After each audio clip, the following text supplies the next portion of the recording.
1절로 5절 말씀입니다. 35장 1절로 5절 말씀. 교독하겠습니다. 하나님이 야곱에게 이르시되 일어나 베델로 올라가서 거기 거주하며 내가 내 형 에서의 낯을 피하여 도망하던 때에 내게 나타났던 하나님께 거기서 제단을 쌓으라 하신지라. 야곱이 이에 자기 집안 사람과 자기와 함께한 모든 자에게 이르되 너희 중에 있는 이방 신상들을 버리고 자신을 정결하게 하고 너희들의 의복을 바꾸어 입어라. 우리가 일어나 베델로 올라가자. 내가 환난 날에 내게 응답하시며 내가 가는 길에서 나와 함께 하신 하나님께 내가 거기서 제단을 쌓으려 하노라 하매 그들이 자기 손에 있는 모든 이방 신상들과 자기 귀에 있는 고리를 야곱에게 주는지라. 야곱이 그것들을 세겜 근처 상수리나무 아래에 눕고 같이 읽겠습니다. 그들이 떠났으나 하나님이 그 사면 고을들로 크게 두려워하였으므로 야곱의 아들들을 추격하는 자가 없었더라. 아멘. 오늘 이 본문의 말씀을 준비해서 오늘 한 주간의 말씀을 다 마치려고 했는데 너무 길어서 다음 주간까지 두 번에 걸쳐서 말씀을 드리는데 오늘 1절 말씀을 중심으로 여러분에게 말씀을 드리려고 합니다. 하나님이 야곱에게 이르시되 일어나 베델로 올라가서 거기 거주하며 내가 내 형 에서의 낯을 피하며 도망하던 때에 내게 나타났던 하나님께 거기서 제단을 쌓아라 하신지라. 인생이란 풍랑이 이는 바다와 같고 광풍에 휘말려 격동하는 세상과 같습니다. 인생은 자기 것이지만 자기 마음대로 몰고 갈 수 없습니다. 세상의 목표와 인생의 목표가 같지 않기 때문입니다. 우리는 경랑이 이는 물결 속에 헤치며 우리의 삶 속에서 행복을 추구하며 살아왔습니다. 우리는 하나님께서 지으신 삶의 목표와는 무관하게 우리만의 욕구를 추구하며 살아왔습니다. 아니, 우리의 거울인 성경에 비추어 보면 하나님의 뜻을 모르고 우리의 삶을 살아왔던 것입니다. 성경은 우리에게 너희의 삶을 살지 말고 내가 너희 삶을 살아주겠다고 하지만 우리는 성경을 통해서 우리의 삶을 윤택하게 하는 방법을 찾으려고 성경을 이용하여 삶의 방법을 도용하며 살았습니다. 창세기 35장에 이르기까지 야곱은 하나님을 7번이나 만났습니다. 여기서 한 가지 의미 있는 발견은 하나님께서 실제로 야곱을 만나 주신 때는 도망갔다가 돌아올 때 7번 만나 주셨다는 겁니다. 도망갈 때는 꿈에 한 번 만나 주시고 나머지는 전부 돌아올 때 만나 주시는 거예요. 여기에는 굉장히 큰 의미가 있는 것 같다. 아마 여러분도 도망갔을 때 먼 곳에 있는데 하나님께서는 거기서 여러분들을 부르실 것이라 저는 생각합니다. 도망가서 만나지 말고 도망가지 않았을 때 거기서 하나님과 동행했으면 얼마나 좋겠습니까? 물론 처음 출발할 때에는 꿈에서 만나 주셨습니다. 그때는 고향을 떠나는 때입니다. 어쩔 수 없이 떠날 수밖에 없었습니다. 창세기 28장 11절 15절에서 형에게 장자권을 탈취하고 축복을 훔쳐서 도망가던 길에 밤이 되었습니다. 그 돌베개를 베고 잠을 자던 중에 꿈에서 하나님이 나타나셨습니다. 하나님께서는 이때 야곱을 만나셔서 당신이 하나님이심을 보여주셨고 고향을 떠나더라도 하나님을 기억해야 하며 반드시 하나님께서 너에게 복을 주시겠다고 약속하시는 동행의 의미로 만나주신 것입니다. 반드시 너를 돌아오게 하겠다라고 약속하셨어요. 28장 13절에 보니까 또 본즉 여호와께서 그 위에 서서 이르시되 나는 여호와니 너희 조부 아브라함의 하나님이요 이삭의 하나님이라. 내가 누워있는 이 땅을 내가 너와 내 자손에게 주리니 내 자손이 땅에 티끌같이 되어 내가 서쪽과 동쪽과 북쪽과 남쪽으로 퍼져 나갈지며 땅의 모든 족속이 너와 내 자손으로 말미암아 복을 받으리라. 내가 너와 함께 있어 내가 어디로 가든지 너를 지키며 너를 이끌어 이 땅으로 돌아오게 할지라. 내가 내게 허락한 것을 다 이루기까지 나를 떠나지 아니하리라 하신지라. 여기에 보면 전부가 수동태로 되어 있어요. 야곱이 그렇게 하게 하도록 하는 것이 아니에요. 하나님이 되게 해주시겠다 이런 뜻이에요. 너가 나가서 사는 날 동안 내가 너와 함께 하시며 내가 너를 도울 것이며 내가 돌아오게 하는 날까지 내가 너와 함께 할 거다. 돌아오게 하는 것도 내가 할 거다 이렇게 하셨어요. 이 말씀을 야곱이 잘 이해하고 있었더라면 얼마나 마음이 편했겠습니까? 어디로 가든지 그는 불안하지 않았을 거예요. 언젠간 하나님이 나로 하여금 돌아가게 하실 것이다. 이걸 믿고 있었을 것이니까요. 근데 야곱은 그걸 믿는 것보다는 이 말씀의 내용의 구체적인 것을 믿는 것보다는 그냥 하나님이 도와주시겠지 하는 그런 생각을 가지고 있었던 것 같았어요. 이 꿈은 그냥 꿈이 아니라 야곱이 이 꿈의 약속을 신실하게 믿었던 것은 부인할 수 없는 사실입니다. 그러므로 우리가 이 교훈을 통해서 얻을 수 있는 것은 아주 중요한 점은 하나님의 은혜의 땅, 고향을 향하여 야곱이 돌아갈 때 하나님이 만나 주실 것이다 라는 것을 이미 예언되어 있었던 거예요. 이것도 스스로 결단한 것이 아니라 돌아가라고 명령하고 하나님께서 돌아갈 때가 되면은 그에게 나타내 주실 것이다 고 말씀하신 그 예언의 말씀입니다. 이 말씀이 우리에게 교훈하는 것은 무엇일까요? 그것은 우리가 처음 하나님을 만났던 그 고향으로 돌아가는 것입니다. 어쩌면 우리가 그 하나님의 고향을 떠나 나그네의 삶을 살고 있는지 모릅니다. 야곱에게는 실제 상수리 나무가 있는 가나안 땅, 부엘세바를 지나서 하나님 앞에서 하나님을 만나던 그 꿈에 만나던 그 자리 베델이 그가 고향입니다.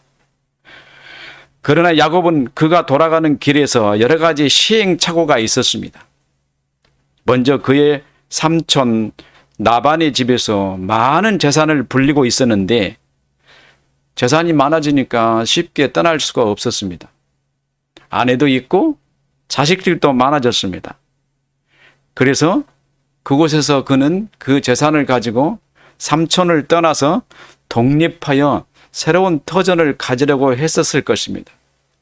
자기의 재산이 많아졌고 터전을 잡을 만큼 부도 이뤘으니 이제 충분히 독립할 수 있으리라고 생각하고 있었을지 모릅니다. 라헬을 위해서 14년, 라헬을 위해서 7년, 라헬을 위해서 7년을 봉사하고 나고 그 다음에 또 그가 부를 이루기까지 6년 동안을 더 봉사해서 총 20년 동안 라반과 함께 성실히 봉사하고 그가 재산을 불렸습니다. 그런데 삼촌의 아들들이 가만히 하는 이야기를 들으니까 심상치 않은 상황으로 전개되는 것 같아요. 거기 있으면 이게 꼼짝없이 죽게 생겼다. 그 당신은 재산을 불려서 욕심을 채우는 데는요, 처자 간에 사이도 없어요. 딸들을 몽땅 줘놓고 재산이 많이 불려지니까 물론 누이 동생의 아들이지만은 이게 보고 있을 수가 없잖아요. 저놈만 해쳐버리면 모든 게 자기 건데 또 재산을 더 불리면 될 텐데 하고 라반이 그렇게 생각한 것 같아요. 그래서 불안해서 살 수가 없었습니다. 근데 그때 마침 하나님이 나타나신 겁니다. 31장 1절 3절 오늘 여러분과 읽었던 말씀이에요. 베델에서 꿈으로 나타나셨는데요. 여기서는 실제로 나타나셨어요. 돌아가실 때가 이제 처음 야곱은 하나님을 만나는 장면입니다. 그런데 하나님께서 야곱에게 나타나셔서 이렇게 말합니다. 내 조상의 땅, 내 족속에게로 돌아가라. 재산도 많습니다. 가족도 다 이루었습니다. 이제 하나님께서 내 터전을 잡고 살면 내가 지켜주시겠다고 하면은 얼마나 좋겠습니까? 근데 하나님은 뭐라고 말씀하시냐면은 돌아가라고 명령하십니다. 하나님의 백성은 아무데나 사는 데가 아닌 것 같아요. 하나님이 정하신 그곳으로 가야 하는 것 같습니다. 하나님이 그렇게 하시는 데는 다 이유가 있습니다. 그냥 베델로 돌아가라 이렇게 말씀하시는 것이 아니에요. 뒤에 가면 말씀을 드리겠습니다만은 야곱은 실제로 만나주신 여호와 하나님의 말씀에 즉각 순종할 수밖에 없었어요. 상황이 그래요. 라반이 곧 죽일 것 같아요. 두려워서 살 수가 없습니다. 상황인지라 삼촌 라반이 자기를 대하는 것이 심상치 않았기 때문에 야곱은 즉시 자기 아내들을 불러 모아가지고 협의를 했습니다. 지금 말이야, 당신들의 아버지 라반이 지금 나를 만나는 게 시원찮아. 뭔가 심상치 않아. 기분이 안 좋아. 굉장히 싫어하는 것 같고 내가 감당할 수 없어. 우리 가야 되겠어 했더니 아내들이 자식들과 다 함께 가기로 결심을 합니다. 그리고 야반 도주를 해버립니다. 짐과 양들을 다 끌고 그냥 하나님이 말씀하신 고향을 향해서 앞으로 하고 다 가버렸습니다. 그들이 한 일주일쯤 길을 갔을 때였어요. 자기 삼촌 라반이 집에 와서 보니까 이 애들이 보따리를 다 싸가지고 다 가고 없으니까 어떻게 했어요? 야곱을 잡으려 쫓아왔습니다. 그게 일주일 거리였습니다. 쫓아와서 삼촌 라반이 추격해서 그를 만났고 삼촌은 야반 도주하고 야곱을 잡으러 오는 길에 하나님께서 그 꿈에 라반에게 나타나셔가지고 야곱에게 손대지 마라 하고 경고하시는 거예요. 그러니까 라반이 야곱을 만나서 아무 말도 못하고 그냥 너와 나 사이에 경계만 세우자 하고 거기서 경계를만 세우고 약속하고는 내가 너를 범하지 않고 너도 나를 침범하지 말라 이렇게 약속하고는 헤어졌습니다.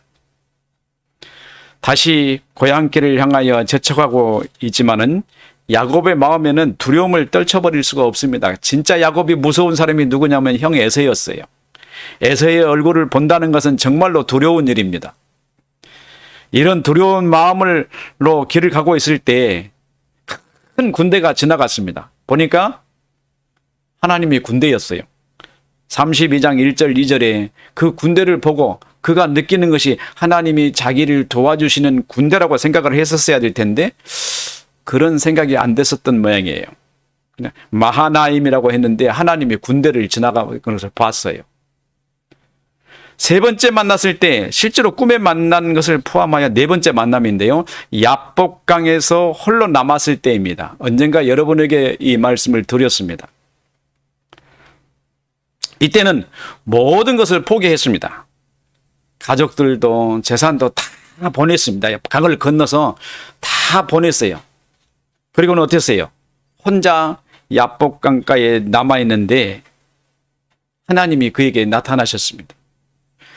이거를 이사야서 41장 4절에 야곱을 보고 뭐라고 표현하냐면 버러지 같은 야곱이다 이렇게 표현합니다. 버러지 같은 너 야곱아 너희 이스라엘 사람들아 두려워하지 말라. 나 여호와가 말하노니 내가 너를 도울 것이라. 내 구속자는 이스라엘의 거룩한 일이니라 이렇게 말씀해요. 야곱을 보고 버러지 같다고 표현하세요. 실제로 야곱은 정말로 하나님을 믿지 않는 사람처럼 보여요. 정말로 삔질거리고 고집이 센 사람입니다.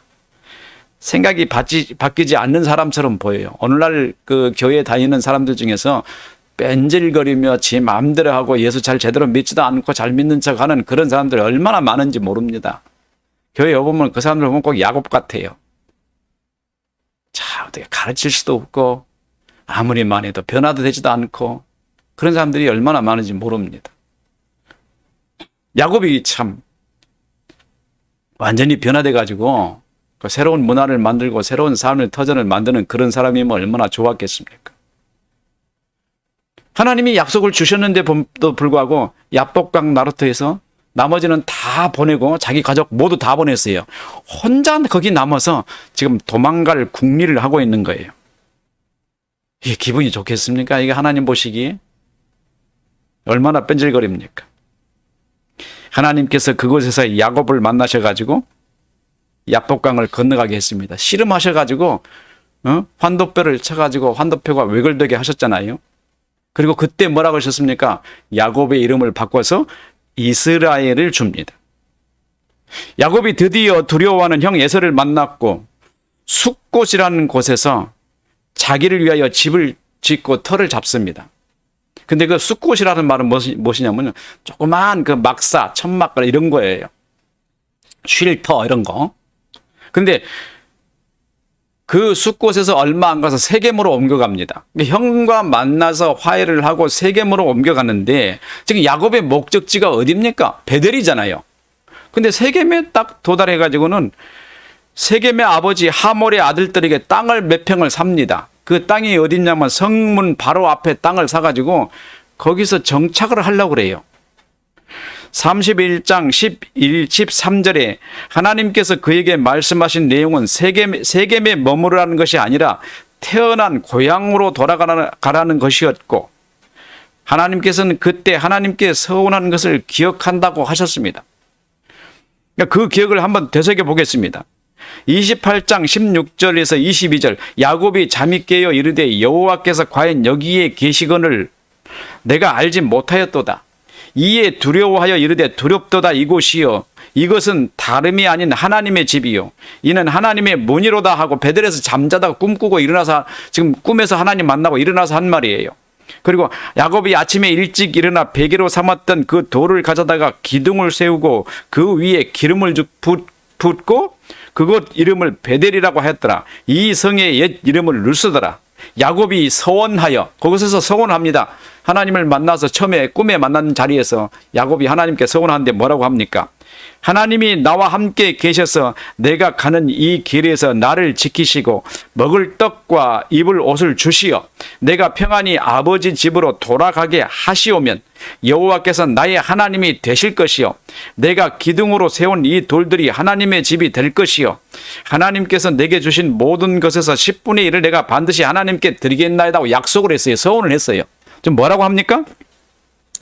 하나님께서 계셔서 내가 가는 이 길에서 나를 지키고 먹을 것 입을 것 다 주면은 내가 또 평안히 아버지 집에 돌아오게 하면 그때 하나님은 나의 하나님이 된다는 거예요. 참 야곱의 서원이 참 재밌죠. 이미 하나님이 자기 하나님이신데 그때 가면 내가 당신을 내가 인정하겠습니다. 재밌지 않나요? 서원을 읽어보면 좀 재밌어요. 야곱이. 그리고 뭐라고 말하냐면 만약에 그렇게 하시면 내가 여기에 기둥을 세운 이 자리에다가 집을 짓고 하나님의 전을 세울 것이고 그 다음에 뭐라고 말하냐면 반드시 11조 10분의 1을 소득의 10분의 1을 하나님께 드리겠나이다 했어요. 지금 이 약속을 해서 그렇나요? 지금 야곱은 이거 주기 싫어서 그럴까요? 세겜에서 지금 베델로 안 내려옵니다.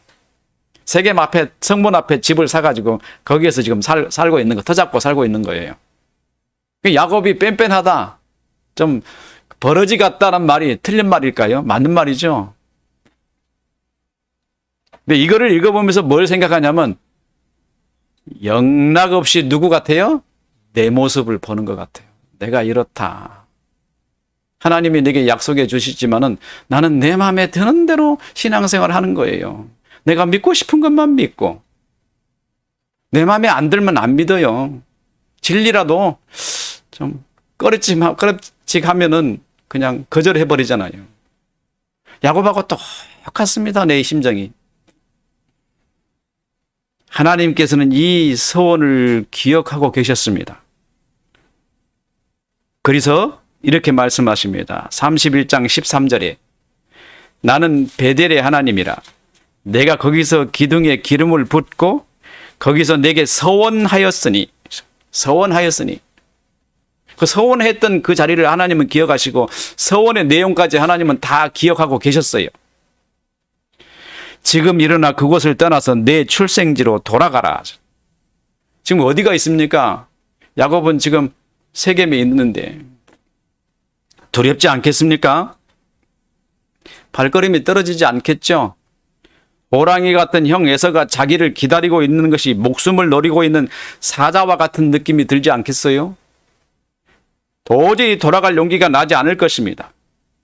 야곱은 하나님의 택함을 받은 사람이었지만 하나님의 백성으로서의 모습은 조금도 드러나지 않아요. 뻔뻔스럽기가 그지없는 사람입니다. 야곱을 말하지만 사실은 그 야곱이 아니라 이 구성하기였어요. 뻔뻔스럽게 그가 이루 말할 수 없는 사람. 하나님은 돌아가라 그러는데 나는 그 자리에 있는 거예요. 야곱은 하나님의 택하면 사람이지만 왜 그럴까요? 여기에 두 가지 뚜렷한 특징이 있습니다. 아브라함, 이삭, 야곱을 거치면서 하나님을 향한 신앙의 삶을 살아오고 있으나 실제로는 그들에게 뚜렷한 어떤 교본 같은 지식이 없습니다. 그러잖아요. 그때 성경이 있었나요? 없었잖아요.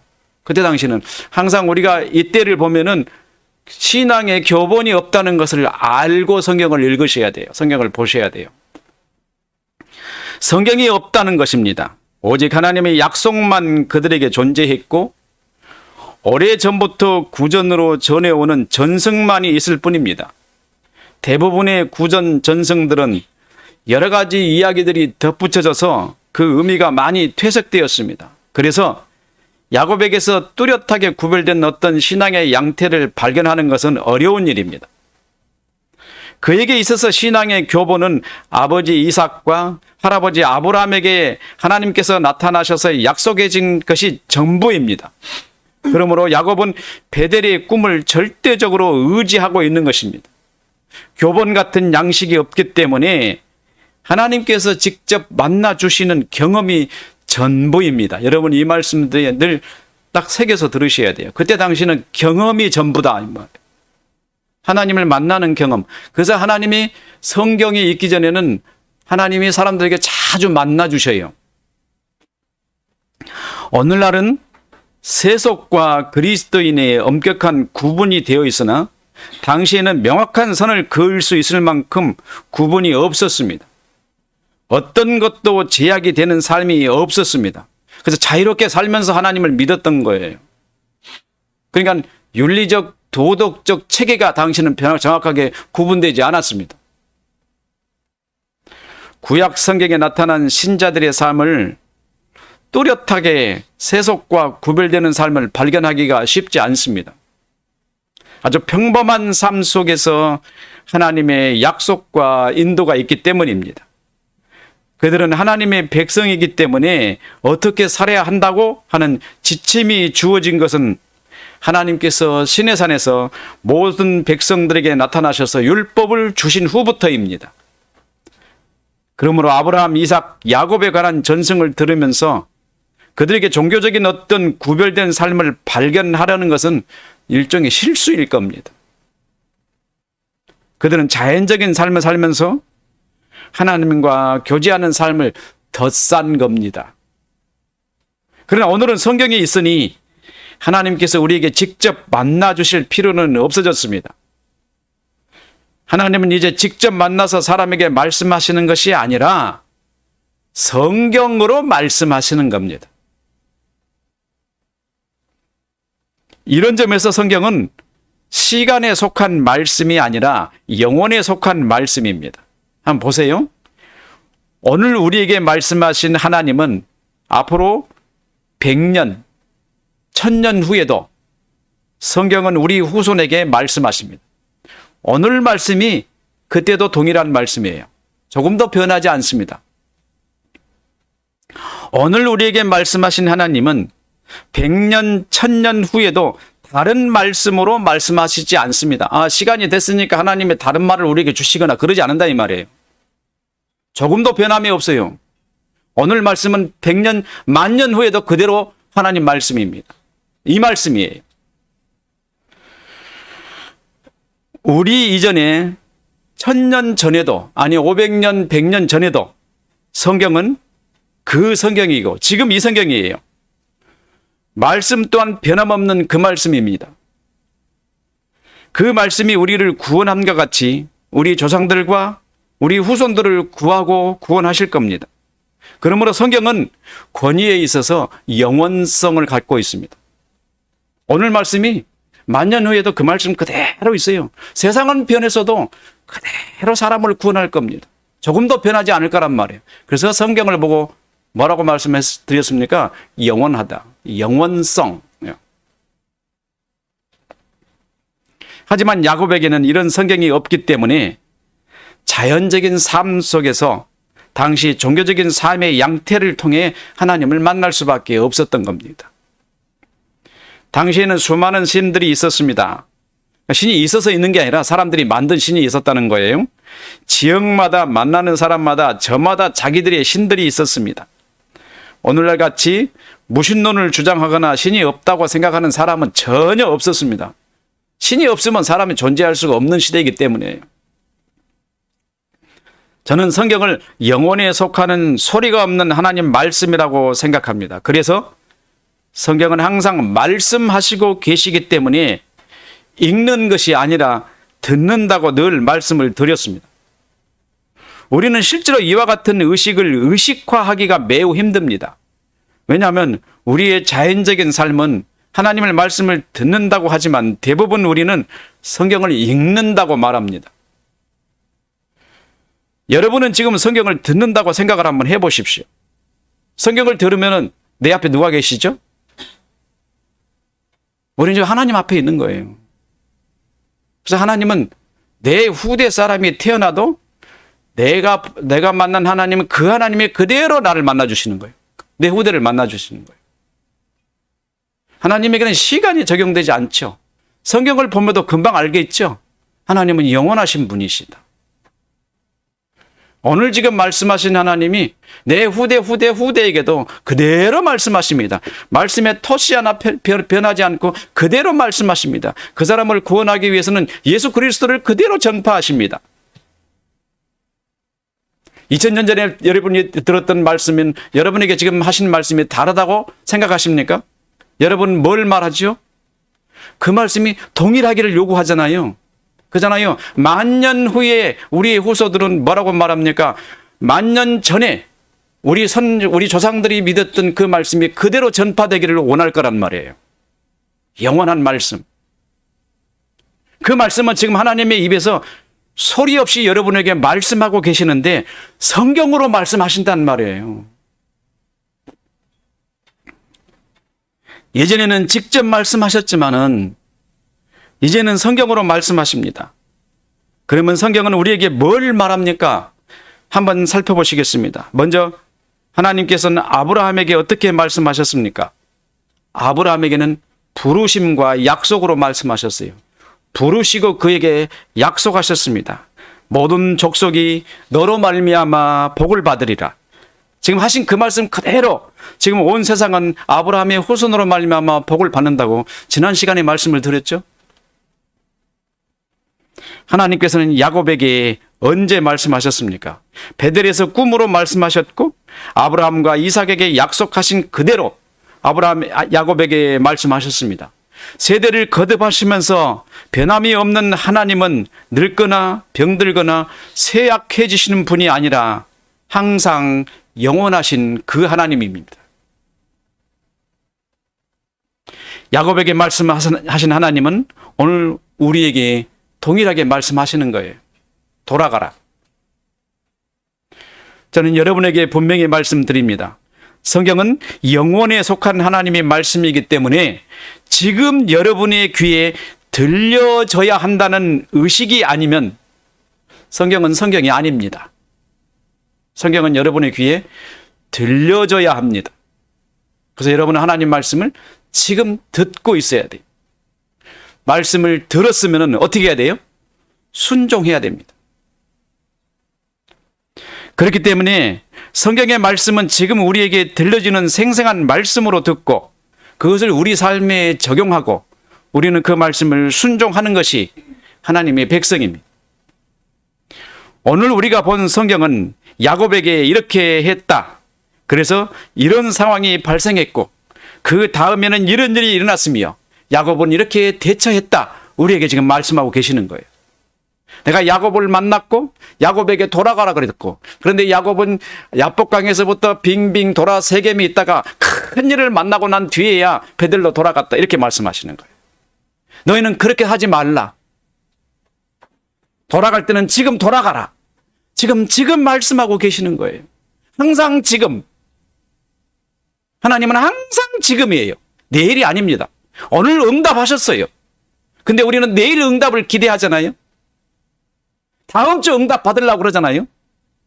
하나님 오늘 응답하셨는데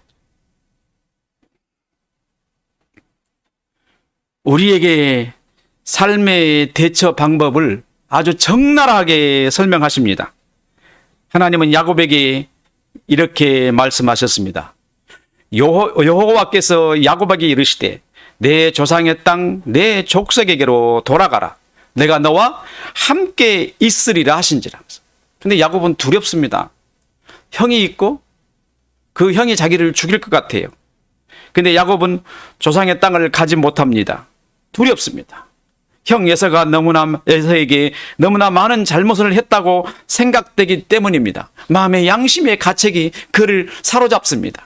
못 가게. 그의 생각에 형은 자신을 충분히 해치고도 남을 것입니다. 그래서 고향의 문턱에서 배회하고 있는 것입니다. 그러다가 야복강을 건너 형을 만났습니다. 형은 세일로 돌아갔고 자신은 숫곳에서 쉬다가 세겜 땅에 사서 그곳에 정착하려고 했습니다. 하나님 말씀대로 살지 않고 세상이 무서워서 머뭇거리면은 어떤 일이 발생한가요? 그걸 하나님은 여러분에게 교훈하고 계십니다. 지금 머뭇거리면, 하나님의 말씀을 듣지 않고 머뭇거리면 나타나는 사건.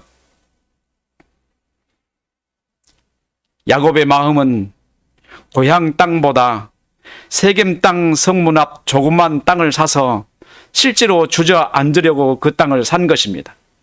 그런데 야곱을 향한 하나님의 뜻은 그와 다릅니다. 하나님은 아브라함의 후손들을 상수리 나무에서 언약하신 그 땅에 거하도록 하셨습니다. 삶의 경계를 분명히 해주신 하나님은 그의 백성이 아무 곳이나 사람만 있는 곳에 역사하시지 않고 아브라함에게 정하신 곳에서 살도록 약속하셨습니다. 왜 그랬을까요? 그것은 세상에는 하나님의 택함을 받지 못한 많은 부족들이 있었기 때문입니다. 하나님의 아들들이 그의 정력으로 수많은 사람들, 하나님을 모르는 사람들을 낳아놨기 때문에 하나님의 백성들에게는 정한 땅을 정해주셨어요. 너희는 여기서 살아. 안 그러면 위험해. 이겁니다.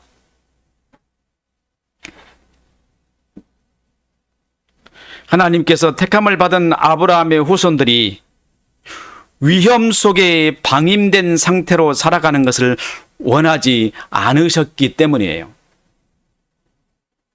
세상 속에서 하나님의 자녀들을 안전하게 지키시기 위해서 야곱에게 베델로 가라고 말씀하셨던 거예요. 그 세겜에 있지 마라. 그곳은 위험해, 이런 뜻이에요. 그래서 상수리 나무에서 바라본 땅을 지명하여 아브라함을 보게 하셨고, 그리고 그 땅 근방에 베델을, 지금 야곱의 고향이라고 말한 것입니다. 하나님께서 세상의 역사를 예루살렘 중심으로 이끌어 가시는 이유가 바로 여기에 있는 겁니다.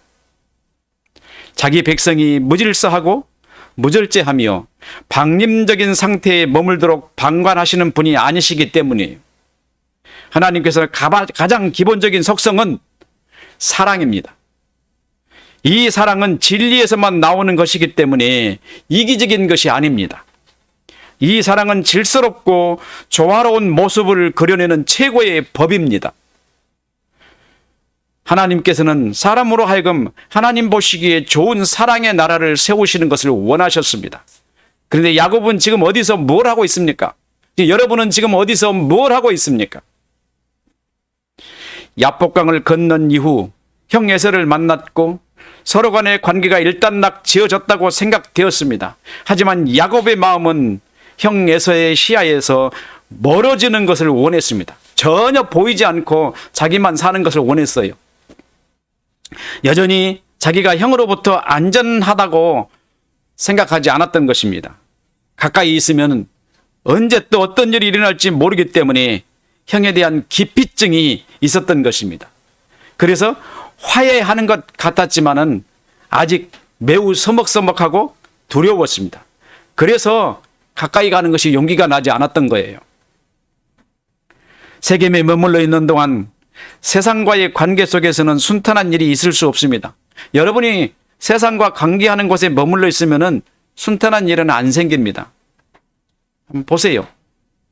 이것이 우리에게 주는 교훈은 그리스도인이 세상과 가까이 하는 동안은 결코 안전하지 않다는 것을 보여주는 것입니다. 세상 사람들의 의식을 일으키는 지식은 진리가 아닙니다. 그들의 생각은 왜곡되고 혼란스러운 지식의 산물들입니다. 그들은 질서라는 아름다움을 거절합니다. 조화를 싫어하고 혼자 독점하거나 경쟁적으로 탈취하는 것을 즐거워합니다. 질서는 그들에게 적입니다. 조화도 역시 적입니다. 야곱은 이런 사람들의 성읍 앞에서 자리를 잡았습니다. 여러분 생각해 보세요. 야곱이 안전하겠습니까? 아마도 성읍 앞이라고 하는 말은 사람들이 자주 눈에 띄는 곳을 의미할 것입니다. 야곱이 이런 자리에 터를 잡은 것부터 위험천만한 일입니다. 우리가 일상적으로 표현하는 장소에 관한 표현은 앞, 뒤, 옆을 표현하잖아요. 그래서 성읍 앞이라고 할 때는 대문 앞을 의미합니다. 대문은 어떤 것이죠? 성의 대문은 어떤 곳이죠? 사람들이 많이 드나드는 곳이잖아요. 지나가면서 늘 쳐다봐요. 너도 보고 나도 보고 많은 사람들이 보는 곳이잖아요. 사람들이 위에서도 내려다봐요. 그러면 그곳이 뭐가 되죠? 공격하는 타깃이 돼요. 쉽게 공격할 수 있는 곳. 사람들이 성문을 드나들면서 야고보 집을 볼 수밖에 없습니다. 새 집이 생겼네? 어디서 온 사람들이지? 저 사람들은 뭘 하며 살까? 동네에 소문이 났잖아요. 관심이 집중됩니다. 이 사람도 지나가다 쳐다보고 저 사람도 지나가다가 쳐다봅니다. 지금 그곳에 살고 있으니 야곱이 자연적으로 타겟이 되잖아요. 그 집에 딸이 하나 있네? 이쁘게 생겼네. 무슨 말이죠? 예수 믿는 사람들은 지혜가 있어야 돼요. 하나님이 왜 세상 곁에 있지 말라고 말씀하신 이유가 무엇인지 이제야 여러분 깨닫지 않습니까? 우리를 안전하게 하시기를 원하시는 분. 야곱은 아무런 의식 없이 자기 독립된 터전을 마련하기 위해 그 땅을 사놓고 마음이 뿌듯했을 것입니다. 어쩌면 에서와 먼 거리에 있으니 별 문제 없을 거라고 생각했을지도 모릅니다. 그러나 하나님의 입장에서는 하나님의 땅 고향보다 더 안전한 곳은 없습니다. 사람의 세상에는 아주 사소한 것이나 의외의 상황에서 사건이 일어난다고 늘 말합니다. 여러분의 인생에도 그렇습니다. 아주 사소한 곳에서 큰 사건으로 변하고 아주 작은 종기가 사람의 생명을 앗아가는 상황으로 변합니다. 전혀 예상하지 않았던 것, 미처 발견하지 못한 것들에서 나라와 회사와 집안을 송두리째 무너뜨리는 일들이 일어납니다. 이태원에서 그런 사건이 일어날 줄 누가 알았습니까? 조금 걸명해서 그 수많은 150명이나 되는 청년들이 죽을 줄을 어떤 사람이 예상했습니까? 그곳은 나쁜 위험한 곳이야라고 줄을 그어져 있었던가요? 야곱은 자기에게 나타난 하나님의 말씀을 전심으로 의지했었어야 합니다. 모든 결정은 하나님의 말씀에 의존하고 고향으로 돌아가라 하셨으니 두말 하지 말고 고향으로 갔었어야 됩니다. 막 이유 없이 지체하지 말고 내리닫았어야 되죠.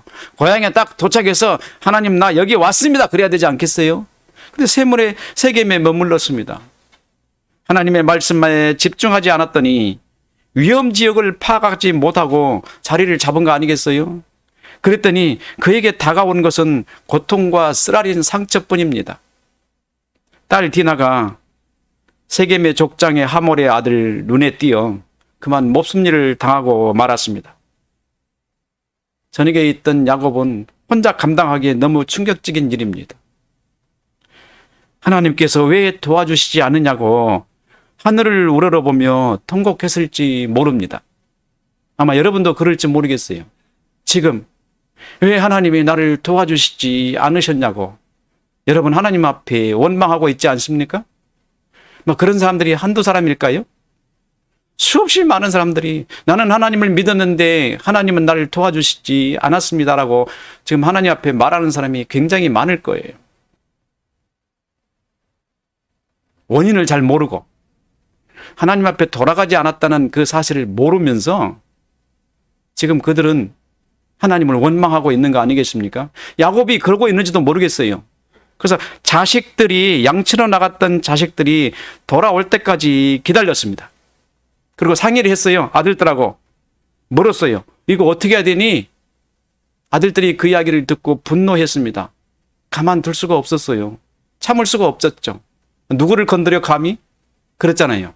아들들은 아무것도 모릅니다. 세상을 몰라요. 걔들 판단에 두면 큰일 납니다. 야곱은 어땠어요? 아들이 판단하더라고 내버려 둬버렸잖아요. 그랬더니 어떻게 했어요? 아들들이 꾀를 냅니다. 아버지, 쟤들은 할례를 받지 않았잖아요. 할례받게 합시다. 그랬더니 하몰의 주장이 화친과 각자의 체계로 연합을 제안해 왔습니다. 여기에 야곱의 아들들이 세겜에게 할례를 받아야 한다고 자기들이 의견을 말했고, 하몰과 그의 사람들은 각자 자기 생각을 하는 거예요. 하몰과 그의 사람들은 어떻게 생각하냐면, 야, 우리가 할례를 받아가지고 쟤들보다 우리가 세력이 크기 때문에 쟤들과 같이 살면서 나중에 쟤들 재산도 빼앗아 가버리자, 이렇게 생각을 했었어요. 하몰의 가족들이. 서로 간에 상대방끼리 어떻게 해요? 계산이 틀려요. 이 사람은 이렇게 생각하고 이 사람은 이렇게 생각했어요. 야곱의 아들들은 쟤들에게 할례를 주게 해가지고 할례를 받아서 고통을 당하는 날 쟤들을 쳐버리자, 이런 생각을 가졌고, 하몰의 가족들은 어떻게 생각했어요? 우리가 쟤들 말대로 할례를 받아가지고 쟤들이 가지고 있는 재산을 몽땅 빼앗자, 이렇게 생각을 했던 거예요. 서로 간에 빼앗을 생각만 했던 거예요. 근데 누가 이겼습니까? 이게 승리한 겁니까? 하몰의 모든 남자들이 할례로 인하여 3일 동안 고통 중에 있을 때 야곱의 아들 시므온과 레이가 성을 급습해서 모든 남자를 죽여버렸습니다. 다른 아들들은 성읍으로 들어가서 재산을 빼앗고 자녀들과 부녀들을 사로잡아 약탈까지 자행했습니다. 젊은 애들한테 뭔 일을 주면 안 되는 겁니다. 젊은 사람에게 뭐 맡기면 나는 안 되겠지. 뭔가 경력이 있는 사람들에게 맡겨야 돼요. 생판 모르는 사람들 맡겨놨더니 난장판 지기잖아요. 지금 이게 난장판 나버렸잖아요. 이게 간단한 일인 줄 아세요? 무슨 일이 일어났습니까? 야곱의 입장에서 한번 생각해 보겠습니다. 여러분이 야곱에 한번 대보세요. 아니, 간신히 지금 형하고 거리가 멀어져 가지고 지금 세겜에서 자리를 잡으려고 땅도 사고 장막도 치고 양도 치고 지금 하는 중인데, 갑자기 딸 디나 때문에 집안이 풍지박산 나는 것처럼 지금 난리 나버렸잖아요. 그리고 어떻게 했습니까? 지금 세겜에 있는 그 성을 완전히 공격해가지고 다 무너뜨리고 거기에 있는 재산도 약탈해오고 막 부녀들도 약탈해오고 딸들도 약탈해오고 난리 나버렸잖아요. 그러면 둘만 삽니까? 그 가나안 땅에 족장이 그 두 개의 부족만 삽니까? 세겜의 영맹체가 있을 거 아니겠어요? 가나안 땅에 이 영맹체들이 가만히 보고만 있겠어요? 야, 큰일 났다. 쟤들이 저기 와서 땅을 사가지고 앞에서 살더니 저 성을 다 먹어버렸네, 이렇게 생각하지 않겠어요? 나중에 쟤들이 우리도 먹겠네, 가만두겠어요? 야곱이 이 큰일 났다, 감당할 수 없는 일이 생겼다. 언제 이런 일이 일어났죠? 100년 전에 아브라함이 소돔 사건으로 인해서 가나안 사람들과 전쟁을 해가지고 소돔에서 잃어버린 모든 재산을 다 빼앗아 왔잖아요. 그리고 아브라함이 저녁에 집에 가만히 들어가서 누워서 생각해 보니까 자기가 지금 뭘 했는지 그때 가서 깨닫는 거예요. 이야, 큰일 났구나. 내가 건드려도 뭘 건드렸죠? 벌집을 건드려 놨으니 저들이 가만두지 않을 거라고 생각했던 거예요. 그래서 이 자기가 인생에 끝났다고 생각을 한 거예요. 그래서 족장 반지를 빼서 종 다니엘 엘리에세에게 주고 자기는 이제 죽으려고 기다리고 있는 거예요. 적군이 와서 치면은 자기 혼자 나가서 내가 책임 다 짊어지고 죽을 테니까 하고 기다리고 있는데 안 오는 겁니다. 그때 누가 왔어요? 하나님이 딱 나타나셔서 뭐라고 말씀하셨습니까? 두려워 말라. 나는 내 방편이라. 내가 너를 지켜주니라고 하나님이 만나 주신 거 아니겠어요? 똑같은 상황을 야곱이 경험하고 있는 거예요. 똑같은 상황을.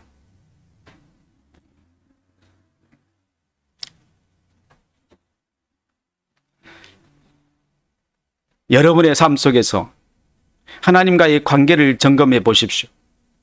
여러분을 부르시는 하나님과의 만남을 생각해 보십시오.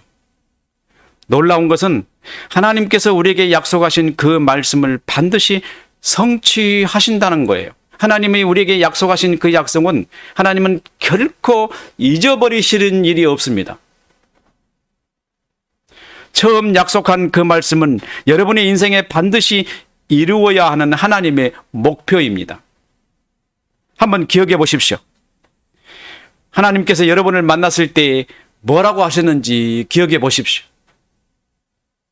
만약 여러분이 그 만남의 때를 모르시면은 알 때까지 묵상하십시오. 언제 하나님이 나를 만났을까? 생각이 난다면 지금 하나님께 물어보십시오. 내가 처음 만나서 하나님께 고백했던 그의 삶을 살고 있습니까? 라고 물어보십시오. 혹시 인생이 풀리지 않아서 고통 중에 계신가요?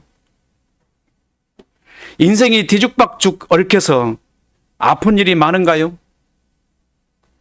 모두 하나님의 약속을 잊어버렸거나 완전히 벗어나서 다른 길로 가고 있기 때문입니다.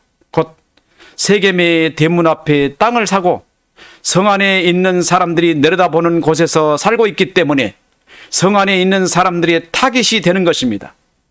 여러분들은 지금 그런 타깃에 있어서 인생에 꼬여 있을 수 있습니다. 속히 하루빨리 하나님께서 부르시는 곳으로 가야 합니다. 이번 한 주간 하나님께서 여러분을 만나주신 그날의 기억을 되찾고 그날의 말씀을 기억하는 한 주간 되시기를 바랍니다. 하나님께서 여러분을 만나주셨기 때문에 여러분들은 그리스도인이 되셨습니다. 그래서 오늘 예배를 드리고 있고 우리는 하나님께서 이끄시는 그곳을 향하여 나가고 있는 것입니다. 안전하다고 생각하는 여러분도, 위기 가운데서 신음하고 있는 여러분도, 인생의 문제에서 허우적거리는 여러분도, 질병 가운데서 생사를 가르고 계신 여러분도 모두 이 한 주간은 처음 하나님을 만났던 그날을 기억하는 여러분 되시기를 간절히 바랍니다. 그래서 다음 주 예배 시간에 우리가 어떻게 해야 할지 말씀하시는 하나님의 응답을 받도록 하겠습니다. 기도하시겠습니다.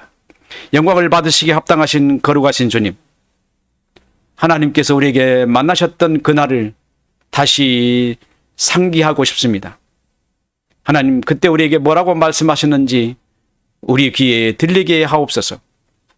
그리고 하나님을 다시 기억하며 그 만나셨던 그 약속의 시간으로 돌아가기를 원합니다.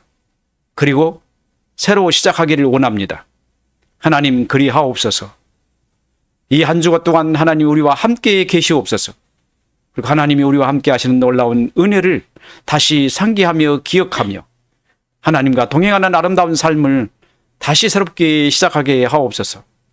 살아계신 예수님 이름으로 감사하며 기도하옵나이다. 아멘.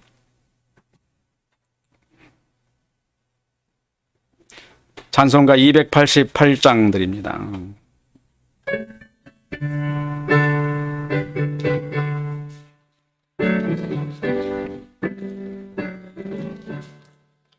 예수로 나의 구주 삼고 성령과 피로써 거듭나니 이 세상에서 내 영혼이 하늘의 영광 누리도다. 이것이 나의 간증이요 이것이 나의 찬송일세. 나 사는 동안 끊임없이 구주를 찬송하리로다. 온전히 주께 맡긴 내 영 사랑의 음성을 듣는 중에 왕래하는 것과 하늘의 영광 보리로다. 이것이 나의 간증이요 이것이 나의 찬송일세 나 사는 동안 끊임없이 구주를 찬송하리로다 주 안에 기쁨 누림으로 마음의 풍랑이 잔잔하니 세상과 나는 간 곳 없고 구속한 주만 보이도다 이것이 나의 간증이요 이것이 나의 찬송일세 나 사는 동안 끊임없이 구주를 찬송하리로다